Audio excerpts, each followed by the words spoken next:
LSP kitchen ನೋಡ್ತಾ ಇರುವ ಎಲ್ಲ ವೀಕ್ಷಕರಿಗೂ ನಮಸ್ಕಾರಗಳು ಹಾಗೂ LSP ಕಿಚನ್ಗೆ ಸ್ವಾಗತ ಆ್ಯಂಡ್ ಸುಸ್ವಾಗತ ರೀ. ಇವತ್ತು ನಮ್ಮ ವಿಡಿಯೋದಲ್ಲಿ ತೋರಿಸ್ತಿರೋದೇನೆಂದರೆ ಶಂಕರಪಾಳೆ ಯಾವ ರೀತಿ ಮಾಡೋದಂತ ತೋರಿಸ್ಕೊಡ್ತಾ ಇದ್ದೀನಿ ರೀ. ತುಂಬ ಅಂದರೆ ತುಂಬ ಚೆನ್ನಾಗಿ ಕ್ರಿಸ್ಪಿಯಾಗಿ ಬಿಸ್ಕಿಟ್ಗಿಂತಲೂ ಪಳ್ಳಾಗಿ ಚೆನ್ನಾಗಿ ಬರ್ತಾವೆ ರೀ. ಕಾಣಿಸ್ತಿರ್ಬೋದು ನಿಮಗೆ ಎಷ್ಟು ಚೆನ್ನಾಗಿ ಬಂದಿದ್ದಾವಂತೆ. ನೀವು ಈ ರೀತಿ ಮನೆಯಲ್ಲಿ ಒಂದು ಸಲ ಮಾಡ್ಕೊಂಡ್ರೆ ಪದೇ ಪದೇ ನೀವೇ ಮಾಡ್ಕೊಂಡು ತಿಂತೀರಾ, ಅಷ್ಟು ಚೆನ್ನಾಗಿ ಬರ್ತವೆ. ನೀವು ಈ ರೀತಿ ಮನೆಯಲ್ಲೇ ಮಕ್ಕಳಿಗೆ ಮಾಡಿಕೊಡೋದ್ರಿಂದ ಮಕ್ಕಳಿಗೆ ಕೂಡ ತುಂಬ ಇಷ್ಟ ಆಗುತ್ತೆ ರೀ. ಈ ಶಂಕರಪಾಳೆ ಯಾವ ರೀತಿ ಮಾಡೋದಂತ ನೋಡ್ಕೊಂಬರೋಣ ಬನ್ನಿ.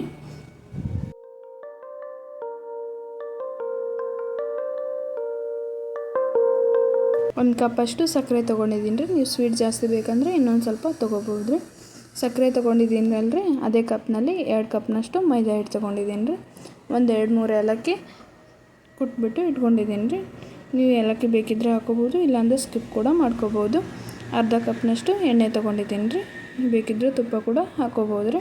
1 ಕಪ್ನಷ್ಟು ಸಕ್ಕರೆ ತೊಗೊಂಡಿದ್ವಲ್ಲ ರೀ, ಒಂದು ಪಾತ್ರೆ ತೊಗೊಂಡು 1 ಕಪ್ನಷ್ಟು ಸಕ್ಕರೆ ಹಾಕ್ಕೊಂಡು ಅರ್ಧ ಕಪ್ನಷ್ಟು ನೀರು ಹಾಕೋಬೇಕು ರೀ. ಈ ಹಿಟ್ಟನಾದಲ್ಲ ಇಷ್ಟು ನೀರು ಆದರೆ ಸಾಕಾಗುತ್ತೆ ರೀ. ನೀವು ಹಾಲು ಕೂಡ ಹಾಕ್ಕೊಂಡು ಮಾಡ್ಕೋಬೋದು ರೀ. ಹಾಲು ಹಾಕಿ ಮಾಡ್ಕೊಳ್ಳೋದ್ರಿಂದ ಜಾಸ್ತಿ ದಿನ ಇಟ್ಟು ತಿನ್ನೋಕ್ಕಾಗಲ್ಲ ಅಂಥೇಳಿ ನಾನು ನಿಮ್ಗೆ ನೀರು ಹಾಕ್ಕೊಂಡು ಮಾಡ್ಕೊಳ್ಳೋದು ಯಾವ ರೀತಿ ಅಂತ ತೋರಿಸ್ಕೊಡ್ತಾ ಇದ್ದೀನಿ ರೀ.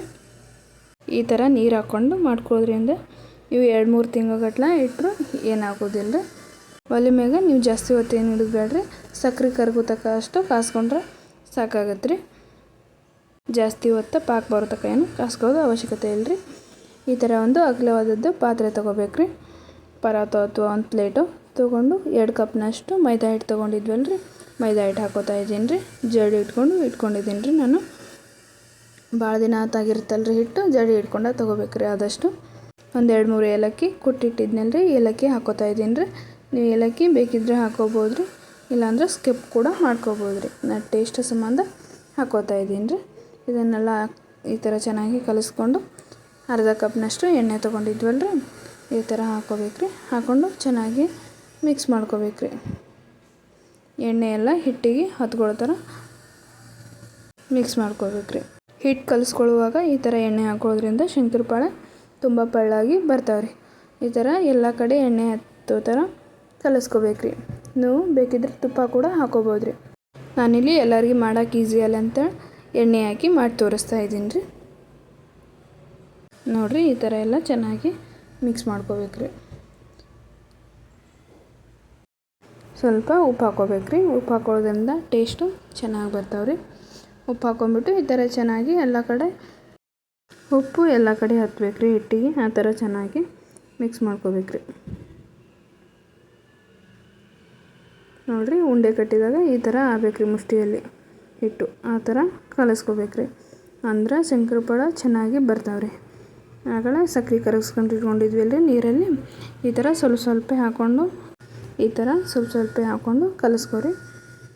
ಹಿಟ್ಟು ಹಳೇದಿತ್ತಂದು ನೀರು ಜಾಸ್ತಿ ಇಡೋಂಗಿಲ್ಲ ರೀ, ಅದಕ್ಕಾಗಿ ಸ್ವಲ್ಪ ನೀರು ಹಾಕ್ಕೊಂಡು ಈ ಥರ ಕಲಿಸ್ಕೋಬೇಕು ರೀ. ಹಿಟ್ಟು ಇದೇ ಥರ ಕಲಿಸ್ಕೋಬೇಕು ರೀ. ಅಂಗಾಯಿ ಹಚ್ಚಿ ಹಿಂಗೆ ಕಲಿಸ್ಕೋಬಾರ್ದು, ಅಂದರೆ ಲೇಯರ್ ಆಗಿ ಬರೋದಿಲ್ಲ ರೀ. ನೋಡಿರಿ, ಈ ಥರ ಕಲಿಸ್ಕೋಬೇಕು ರೀ. ಇದನ್ನು ಜಾಸ್ತಿ ನೆನೆಸೋದೇನು ಬೇಡ್ರಿ. ಒಂದು 10-15 ನಿಮಿಷ ನೆನೆಯೋಕ್ಕಿಟ್ರೆ ಸಾಕು ರೀ. ಜಾಸ್ತಿ ಹೊತ್ತೇನು ನೆನೆಯೋದು ಬೇಡ್ರಿ. ಇದನ್ನೀಗ ನಾನು 10-15 ನಿಮಿಷ ನೆನೆಯೋಕೆ ಬಿಡ್ತಾಯಿದ್ದೀನಿ ನೋಡಿರಿ. ಇವಾಗಿದು 10-15 ನಿಮಿಷ ಆಗಿದೆ ರೀ. ಯಾವ ರೀತಿ ಆಗಿದೆ ಅಂತ ತೋರಿಸ್ತೀನಿ ಬರ್ರಿ ನಿಮ್ಗೆ. ನೋಡಿರಿ ಎಷ್ಟು ಚೆನ್ನಾಗಿ ನೆಂದಿದೆ. ಈಗ ಇದರಲ್ಲೀಗ ದೊಡ್ಡ ಸೈಜ್ದು 3 ಉಳ್ಳಿ ಹಾಕವ್ರಿ. ಇದರಲ್ಲಿ 3 ಉಳ್ಳಿ ಮಾಡ್ಕೊಂಡಿದ್ದೀನಿ ನೋಡಿರಿ. ನಾವು ಹಿಟ್ಟು ಕಲಿಸ್ಕೊಳ್ಳುವಾಗ ಹಿಟ್ಟಿನಾಗ ಎಣ್ಣೆ ಹಾಕಿದ್ವಲ್ರಿ, ಅದಕ್ಕಾಗಿ ಇವಾಗ ಮೈದಾ ಹಿಟ್ಟತ್ತು ಏನೂ ಹಚ್ಚೋದು ಬೇಡ್ರಿ. ನೋಡಿರಿ, ಹಂಗೆ ಮಾಡ್ಕೊಂಡು ತೋರಿಸ್ತಾ ಇದ್ದೀನಿ ರೀ ನಿಮ್ಗೆ. ನೋಡಿರಿ ಎಷ್ಟು ಚೆನ್ನಾಗಿ ಬರ್ತಾಯಿದೆ. ಎಷ್ಟು ತೆಳ್ಳಗಾಗತ್ತಲ್ರಿ ಅಷ್ಟು ತೆಳ್ಳಗೆ ಲಟ್ಟಿಸ್ಕೋಬೇಕು ರೀ. ನೋಡಿರಿ, ಇದೇ ಥರ ಲಟ್ಟಿಸ್ಕೋಬೇಕು ರೀ. ಚಪಾತಿ ತಿಡುವಾಗ ನೆಲಕ್ಕೇನು ಅಂಟ್ಕೋತಾ ಇಲ್ಲ ನೋಡಿರಿ. ಎಷ್ಟು ಚೆನ್ನಾಗಿ ಬಂದಿದೆ ನೋಡಿರಿ. ಇಷ್ಟು ತೆಳ್ಳಗೆ ತಿಳ್ಕೊಂಡಿದ್ದೀನಿ ರೀ. ಈ ಥರ ಮಡಿಸ್ಕೋಬೇಕು ರೀ. ನಾನು ವಿಡಿಯೋದಲ್ಲಿ ತೋರಿಸ್ತಾ ಇದ್ದೀನಲ್ಲ ರೀ, ಇದೇ ಥರ ಮಡಿಸ್ಕೋಬೇಕು ರೀ. ಈ ಥರ ಮಡಿಸ್ಕೊಳ್ಳೋದ್ರಿಂದ ಒಳಗೆ ಶಂಕರಪಾಳೆ ಲೇಯರ್ ಆಗಿ ಚೆನ್ನಾಗಿ ಬರ್ತಾವೆ ರೀ. ನೀವು ಎಷ್ಟು ಸಲ ಈ ಥರ ಪದಿರು ಮಡ್ಚ್ಕೋತೀರಲ್ರಿ, ಅಷ್ಟು ಚೆನ್ನಾಗಿ ಬರ್ತಾವ್ರಿ ಶಂಕರಪಾಳೆ. ಈ ಥರ ಹಗುರವಾಗಿ ತಿಡ್ಕೋಬೇಕ್ರಿ. ಜಾಸ್ತಿ ಭಾರ ಹಾಕಬಾರ್ದ್ರಿ, ಈ ಥರ ಹಗುರವಾಗಿನೇ ತಿಡ್ಕೋಬೇಕ್ರಿ. ಜಾಸ್ತಿ ಭಾರ ಹಾಕಿದ್ರೆ ಒಳಗೆ ಲೇಯರ್ ಇದ್ದಿದ್ದು ಹೋಗುತ್ತೆ ರೀ. ಎಣ್ಣೆಗೆ ಮಡ್ಚಿದ್ವಲ್ರಿ ಅದು ಲೇಯರ್ ಬರೋದಿಲ್ಲ ರೀ. ಅದಕ್ಕೆ ಈ ಥರ ಸಾವಕಾಶ ತಿಡ್ಕೋಬೇಕ್ರಿ. ನೋಡಿರಿ ಇವಾಗ ಇದು ಈ ಥರ ಆಗಿದೆ. ಇವಾಗ ಇದನ್ನು ಕಟ್ ಮಾಡೋದು ತೋರಿಸ್ತೀನಿ ಬನ್ನಿ. ಈ ಥರ 4 ಕಡೆ ದಂಡಿ ಸ್ವಲ್ಪ ಕಟ್ ಮಾಡ್ಕೋಬೇಕು. ಯಾಕಂದರೆ ಲೇಯರ್ ಬರೋದಿಲ್ಲ ಅಂತೇಳಿ ಸ್ವಲ್ಪ ದಂಡಿನ ಕಟ್ ಮಾಡ್ಕೊತಾ ಇದ್ದೀನಿ ರೀ. ನೀವು ಇದನ್ನು ಈ ಥರ ಕಟ್ ಮಾಡ್ಕೋಬೇಕ್ರಿ. ಸ್ವಲ್ಪ 1 ಇಂಚಷ್ಟು ಬಿಟ್ಟು ಈ ಥರ ಕಟ್ ಮಾಡ್ಕೋಬೇಕ್ರಿ. ಕಟ್ ಮಾಡಿಕೊಂಡು ನೀವು ಈ ಥರ ಆದರೂ ಕಟ್ ಮಾಡ್ಕೋಬೋದ್ರಿ, ಇಲ್ಲ ಚೌಕಾದರೂ ಕಟ್ ಮಾಡ್ಕೋಬೋದ್ರಿ. ನಿಮ್ಗೆ ಯಾವ ಥರ ಇಷ್ಟ ಅಂದರೆ ಆ ಥರ ನೀವು ಕಟ್ ಮಾಡ್ಕೋಬೋದು ನೋಡಿರಿ. ದೀಪಾವಳಿ ಹಬ್ಬಕ್ಕೆ ಹಾಕಬೇಕಂತ ವಿಡಿಯೋ ಮಾಡಿದ್ದೆ ರೀ, ಆದ್ರೆ ವಿಡಿಯೋ ಹಾಕೋದು ಸ್ವಲ್ಪ ಲೇಟ್ ಆಯ್ತು ರೀ. ನೀವು ಹಬ್ಬದಾಗ ಈ ಥರ ಮಾಡಿದ್ರೆ ಮಕ್ಕಳು ಕೂಡ ತುಂಬ ಇಷ್ಟಪಡ್ತಾರೆ ನೋಡಿರಿ ಎಷ್ಟು ಚೆನ್ನಾಗಿ ಲೇಯರ್ ಬಂದಿದೆ ಕಾಣಿಸ್ತಾ ಇರ್ಬೋದು. ಇನ್ನೊಂದು ಕೂಡ ಮಾಡಿ ತೋರಿಸ್ತೀನಿ ನೋಡಿರಿ. ಅದು ಕೂಡ ಇದೇ ಥರ ತಿಡ್ಕೋಬೇಕ್ರಿ. ನೀವು ಇದು ಕೂಡ ಎಷ್ಟು ಸಾಧ್ಯ ಆಗುತ್ತಲ್ಲ ಅಷ್ಟು ತೆಳ್ಳಗೆ ತಿಡ್ಕೋಬೇಕ್ರಿ. ಆದಷ್ಟು ದಂಡಿ ತಿಡ್ಕೋಬೇಕ್ರಿ. ನಡುಬರ್ಕ ಸ್ವಲ್ಪ ದಪ್ಪಿದ್ರೆ ನಡೆಯುತ್ತೆ, ದಂಡಿ ತಿಡ್ಕೋಬೇಕ್ರಿ. ಈ ಥರ ದಂಡಿ ತಿಡ್ಕೊಂಡು ಆಗಳ ತೋರಿಸಿದ್ನಲ್ರಿ ಅದೇ ಥರ ಮಡ್ಚ್ಕೋಬೇಕ್ರಿ. ನಾ ಇಲ್ಲಿ ಇಷ್ಟು ಮಡ್ಚ್ಕೊಂಡಿದ್ದೀನಿ ರೀ. ನೀವು ಬೇಕಿದ್ರೆ ಇನ್ನೊಂದು 2 ಸಲ ಕೂಡ ಮಡ್ಚ್ಕೋಬೋದು ರೀ. ಮಡ್ಚ್ಕೊಂಡು ಈ ಥರ ಇದು ಕೂಡ ಹಗುರವಾಗಿಯೇ ತಿಡ್ಕೋಬೇಕ್ರಿ. ಈ ಥರ ಹಗುರವಾಗಿ ತಿಡ್ಕೊಳ್ಳೋದ್ರಿಂದ ಲೇಯರಾಗಿ ಚೆನ್ನಾಗಿ ಬರ್ತಾವ್ರಿ ಶಂಕರಪಾಳೆ.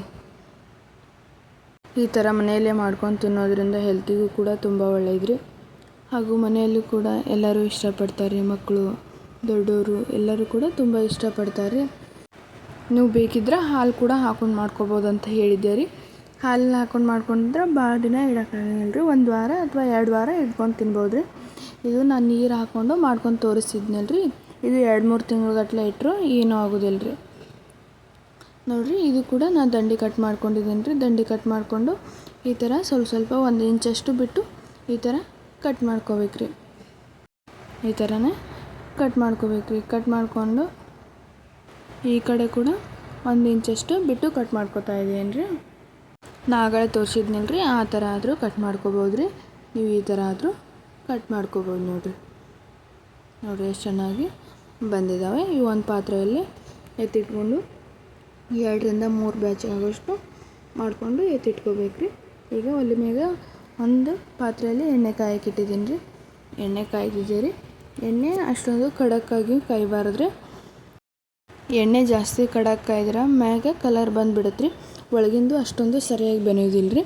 ಅದಕ್ಕಾಗಿ ಮೀಡಿಯಮಲ್ಲಿ ಇಟ್ಕೊಂಡು ಎಣ್ಣೆ ಮೀಡಿಯಮ್ ಆಗಿ ಕಾಯ್ದಿಂದ ಈ ಥರ ಹಾಕೋಬೇಕ್ರಿ.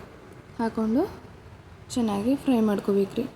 ನಿಮ್ಗೆ ಒಂದು ಬ್ಯಾಚಲ್ಲಿ ಎಷ್ಟು ಹಿಡಿಸ್ತಾವಲ್ರಿ ಅಷ್ಟು ನೋಡಿ ಹಾಕೋಬೇಕು ನೋಡಿರಿ ಕಲರ್ ಕೂಡ ಎಷ್ಟು ಚೆನ್ನಾಗಿ ಬಂದಿದ್ದಾವೆ ಕಾಣಿಸ್ತಿರ್ಬೋದು ನಿಮ್ಗೆ. ತುಂಬ ಅಂದರೆ ತುಂಬ ಚೆನ್ನಾಗಿ ಬರ್ತಾವ್ರಿ ಕಲರು. ಈ ಥರ ಒಂದು ಜಾನಿ ಸೌಟಲ್ಲಿ ಈ ಥರ ತಕ್ಕೋಬೇಕು ನೋಡಿರಿ.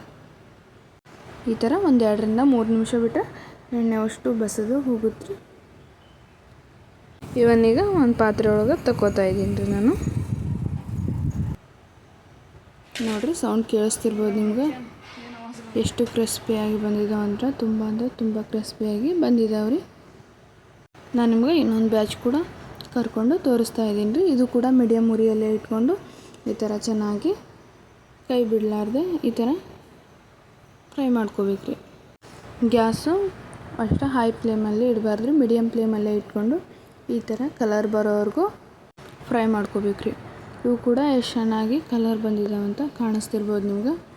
ಇವು ಕೂಡ ಈ ಥರ ಒಂದು ಜಾನಿ ಸೌಟೊಳಗೆ ಹಾಕೋತಾ ಇದ್ದೀನಿ ನೋಡಿರಿ ನಾನು.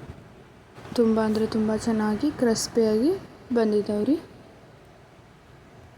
ನೋಡಿರಿ ಎಷ್ಟು ಚೆನ್ನಾಗಿ ಲೇಯರ್ ಬಂದಿದೆ ಅಂತ ಕಾಣಿಸ್ತಿರ್ಬೋದು.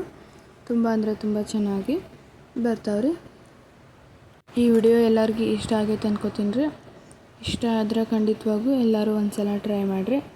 ಈ ವಿಡಿಯೋ ಎಲ್ಲರಿಗೂ ಇಷ್ಟ ಆಗೈತೆ ಅಂತ ಅನ್ಕೋತೀನಿ ರೀ. ಇಷ್ಟ ಆದರೆ ಲೈಕ್, ಶೇರ್, ಕಮೆಂಟ್ ಮಾಡಿರಿ. ಮತ್ತು ಹೊಸ್ದಾಗಿ ಯಾರಾದರೂ ನೋಡ್ತಾ ಇದ್ರೆ ನಮ್ಮ ವಿಡಿಯೋನ ಸಬ್ಸ್ಕ್ರೈಬ್ ಮಾಡ್ಕೋರಿ. ಮತ್ತು ಮುಂದಿನ ವಿಡಿಯೋದಾಗ ಹೊಸ ರೆಸಿಪಿಯೊಂದಿಗೆ ಸಿಗೋಣಂತ್ರಿ. ಅಲ್ಲಿವರೆಗೂ ಎಲ್ಲರಿಗೆ ಬಾಯ್ ಬಾಯ್ ರೀ. Take care.